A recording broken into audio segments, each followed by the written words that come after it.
malimtan ta usahay sa mga tao. Pero ang Ginoo dili malimot sa ato. Ay mga panahon nga magmahay ta sa mga tao, kabalo nun ta na siya nga wakoy kwarta, di gid mo hatag. Magmahay, ingala ko sa una, daot ikay ko gunaon, ikasabaan ko sa Ginoo na many years ago. Ay siya nga the reason nga naulit ka sa iya, kaya ang imong salig naa sa iya, wala sa ako. Anak ko bitaw, Lord. Mao di ay nga maulit ta,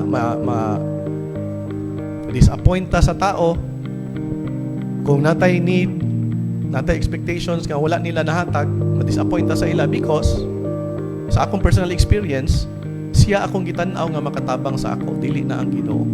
Now God will use people, pero kung nahimo kang dependent sa tao, tudluan po ka sa Ginoo nga mubalik ka nga mahimong dependent sa iya, ang imong true source. Amen. So after adto, bisag walay mohatag, di na ko malain. So wala na ko gikalainan. Ngano man, wala naman sa ila akong salig. Naa naman sa Ginoo.